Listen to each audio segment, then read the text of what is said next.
कांग्रेस ने पैदा की थी, लेकिन ये पैदावार कांग्रेस में खत्म हो गई। कांग्रेस में leadership creating qualities finish, they are importing. Congress and BJP is a showroom, Janata Dal is a factory creating the leaders. हम लोग प्रोडक्शन करते हैं, हम लोग प्रोडक्ट तैयार करते हैं। कांग्रेस और बीजेपी हमारा प्रोडक्ट लेके, उनका लेबल लेके अच्छे रेट में सेल करते हैं, सेल्समैन ने। दावा इस बात का करना चाहता हूं कि ऐसे 1000 हुकूमतें आएंगी, 1000 लीडर पैदा होंगे, 1000 लीडर खत्म हो जाएंगे, लेकिन टिप्पू सुल्तान को दिल से निकालने का काम कोई मैकाला नहीं कर सकता। हर मुसलमान के दिल में टिप्पू सुल्तान रहेंगे, आखिर तक, क़यामत तक उनका नाम कायम रहेगा, वो कोई नहीं निकाल सकता। गलत गलत गलत। जेडीएस हो कांग्रेस हो नहीं है, सिर्फ कांग्रेस ही है। जेडीएस एक फैक्ट्री है, जान से तैयार होके गए हुए लीडर ही आज हमारी तरफ उंगलियां उठा रहे हैं। कौन बोल दिया कि जेडीएस में नहीं है? कौन कौन आज जो राजनीति जो कर रहे हैं, जो कोई भी पॉलिटिकल लीडर है, किसका नाम गिनाओ? बीजेपी का गिनाओ, रोशन बेग, एसीपी आजिम, कहां का प्रोडक्ट है?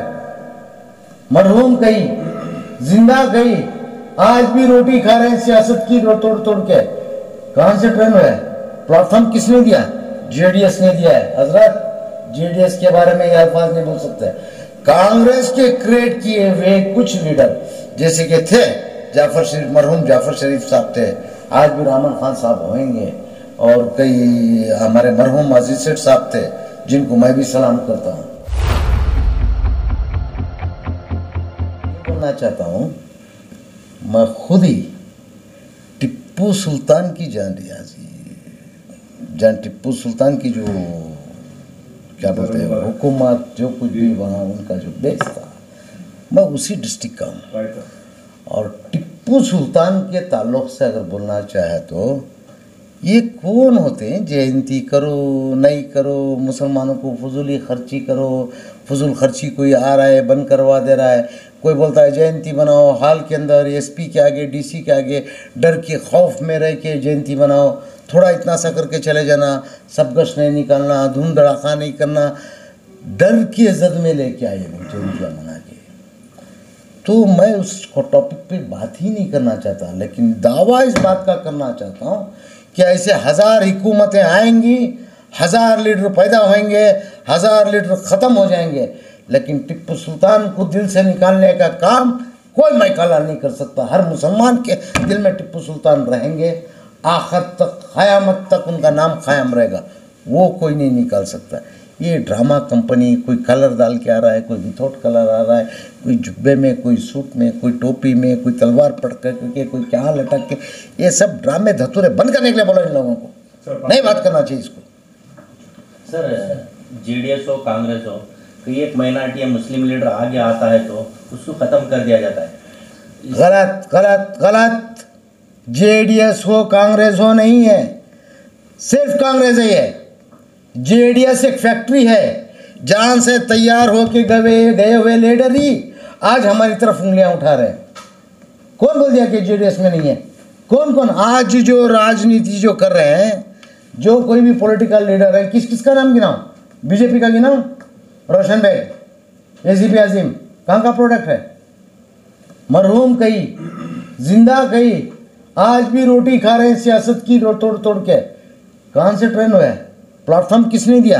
जेडीएस ने दिया है। हजरत, जेडीएस के बारे में ये अल्फाज नहीं बोल सकते। कांग्रेस के क्रिएट किए हुए कुछ लीडर जैसे कि थे जाफर शरीफ, मरहूम जाफर शरीफ साहब थे, आज भी रहमान खान साहब होंगे, और कई हमारे मरहूम अजीज सेठ साहब थे, जिनको मैं भी सलाम करता हूँ। तो ऐसे लीडरों को कांग्रेस ने पैदा की थी, लेकिन ये पैदावार कांग्रेस में ख़त्म हो गई। कांग्रेस में leadership creating qualities finish, they are importing. Congress and BJP is a showroom, Janata Dal is a factory creating the leaders. हम लोग प्रोडक्शन करते हैं, हम लोग प्रोडक्ट तैयार करते हैं। कांग्रेस और बीजेपी हमारा प्रोडक्ट लेके, उनका लेबल लेके अच्छे रेट में सेल करते हैं, सेल्समैन ने। समझा करो यार बात को। आप कुछ भी बोल देते कहा जनता दल को जोड़ के। जनता दल एक मैन्युफैक्चरिंग है, यू आर वेलकम, पूछिए। सर 2 दिन के बाद ईद मिलादुन्नबी है। कुछ दिन पहले मुसलमानों का एक वफद बीजेपी के लीडर जो माइनॉरिटी कमीशन के चेयरमैन भी हैं अब्दुल अजीम साहब सीएम से मिलने के लिए गए, लेकिन अफसोस की बात यह है कि 2-2.5 घंटे जापाने के बाद वापस लौटना पड़ा। उस बात को मीडिया ने इतला उछाला कि मुसलमानों की इज्जत को धक्का पहुंचा। देखिए, जहाँ तक एसीपी अजीम साहब का सवाल है, वो मुझे नहीं पता है कि उन्होंने सीएम का शेड्यूल चेक करके गए थे या कॉन्फिडेंस पे चले गए थे कि मैं मिल जाऊंगा। अब मैं तो कभी शेड्यूल नहीं चेक करता देवे गौड़ा जी का, स्ट्राइट वॉक है मेरा, घर में सीधा घुस जाता हूँ मैं जाके, मुझे पूछने की भी ज़रूरत नहीं। लेकिन जब कोई ओहदे पे रहता है, एक सीएम के पोस्ट पे है, एक पीएम के पोस्ट है, एक जिम्मेदार पोस्ट पे रहे, तो वो आदमी के पास जिम्मेदारी रहती है, चाहे वो सीएम, भले अपोजिशन पार्टी है हमारी, लेकिन सीएम का पोस्ट जो था जिम्मेदारी का रहता, तो उसकी मसरूफियत रही होएगी। उसमें उस मसरूफियत में हो सकता है उसने ध्यान नहीं दिया होएगा। तो इसको सीरियस लेके इस मुद्दे को उछाल के कौम को जलील करने वाली बात है, इसलिए आप लोगों को इस मुद्दे पे बात नहीं करना चाहिए, मेरी सलाह है आप लोगों को। सर एक तरफ जो है कुमारस्वामी के ट्वीट आने के बाद, जैसे उनके ट्वीट और स्टेटमेंट के हिसाब से ये है कि मुस्लिम क़ियादत को कांग्रेस ख़त्म कर रही है, और जेडीएस जो है लगातार आप लोग कहते हैं कि फैक्ट्री है, फैक्ट्री में तैयार होने के बाद अपने आप को ख़त्म करने के लिए क्यों मुस्लिम लीडर वहाँ पर चले जाते हैं? ऐसा क्या तकलीफ? लालच लालच लालच लालच लालच लालच, जल्दी बड़े हो जाने की फिक्र, जल्दी बड़े हो जाने की लालच, जल्दी दौड़ जाने की लालच, समझे नहीं समझे, और बड़े होने की लालच, पंख आने तक रहते बस। ये खूबियाँ सिर्फ कल तक जहाँ तक मैंने नोट किया, या जानवरों के बच्चों में थी या परिंदों के बच्चों में थी। जैसा पंख आए, माँ बाप को छोड़ के उड़ जाना, जैसे चलना सीखे जानवर के बच्चे, माँ बाप को छोड़ देना फिर अकेले चल जाना, ये था। ये इंसानों में भी आ गया अफसोस, इनको पंख जाना लगे, बस उड़ने की कोशिश रहती है, भूल जाते हैं कि हम कहाँ से शुरू हुए थे। भाई तुमको जिसने भी अलीफ बे ते सिखाया, उस उस्ताद को भूल गए ABCD सीखने चले तो ना, ये गलत है। कांग्रेस से हमारा कोई मतलब ही नहीं था, मजबूरी में हम लोग इनके साथ में थे, वो दोस्ती का फ़र्ज़ निभाने की मजबूरी हमारे मुंह पे ताला लगाई थी। आज इनकी हैसियतें हमारी समझ में आ गई। अब अगर आप नहीं बोलेंगे तो क्या ये बात 2023 में बोलेंगे हम लोग?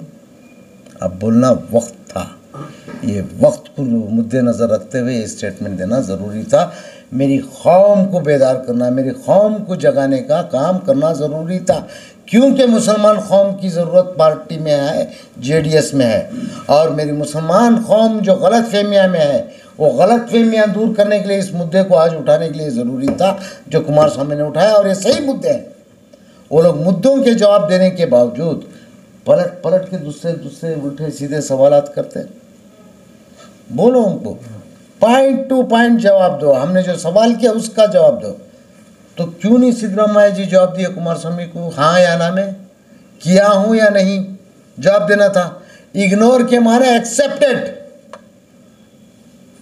यानी कि इसका जवाब सिद्धरामैया को देना चाहिए था। 100%। The fight should be between the king to king, not to be a soldier to a king. If the king has the guts, king में दम है। जब कोई राजा दूसरे राजा को ललकार रहा है तो राजा को महल से बाहर आके जवाब देना चाहिए, ये नहीं कि चूहों की फौज को छोड़ देना चाहिए। सर आखिर में मेरा एक सवाल है सर, ये अचानक कुमारस्वामी में मुसलमानों के सिलसिले में हमदर्दी, आरएसएस की ऑब्जेक्शन ऑब्जेक्शन ऑब्जेक्शन ऑब्जेक्शन, अचानक नहीं, ये पहले से ही है जनता दल में मुसलमानों के लिए मोहब्बत। यही मोहब्बत का नतीजा है कि जो आज इतने लीडर कांग्रेस में जाके बैठे और बीजेपी में जाके बैठे। अगर जनता दल की पहले से मोहब्बत नहीं होती तो ये लोग सब क्या लीडर बनते थे? ये लोग सब लीडर बने कुछ प्लेटफॉर्म से यार, जनता दल के प्लेटफॉर्म से। तो मोहब्बत अचानक आज कैसे? ये तो पार्टी की जिस दिन बुनियाद रखी गई जब से मोहब्बत है मुसलमानों से। अगर मुसलमानों से मोहब्बत नहीं होती तो मुसलमानों को 4% रिजर्वेशन क्यों देते देवे गौड़ा जी? ये हमारी पार्टी की पॉलिसी है मोहब्बत करना मुसलमानों से। मेरा सर सवाल जेडीएस का क्या मैनिफेस्टो रहेगा आने वाले दिनों में? क्या कोरोना आया 2 साल परेशान हो गए, दिल्ली की तरह मॉडल बनाएंगे? बिजली हो, दूसरा करंट बिल हो, क्या पानी नहीं बनाएंगे, तुम्हारा मैनिफेस्टो नहीं बनाएंगे और आपको पूछ के भी नहीं बनाएंगे। हम आवाम से पूछेंगे, इस रियासत के उम्मे कराम को पूछेंगे हम लोग कि मुसलमानों की सहूलत के लिए क्या क्या चाहिए। वक्लगाह के मठों से पूछेंगे हम लोग कि वक्लगाह कमेटी को क्या फैसिलिटी चाहिए। कुरबास के मठों से पूछेंगे, लिंगायतों के मठों से पूछेंगे, उनके स्वामीजियों से पूछेंगे कि तुम्हारे कौम को क्या क्या सहूलतें चाहिए। उन सब की राय मशवरा लेके हम अपना मैनिफेस्टो तैयार करेंगे, ना कि आपसे पूछ के या ना मेरे से पूछ के। राय हमारा होएगी, लेकिन इजाज़त उलमा इकराम की भी ली जाएगी, जब भी जाके हम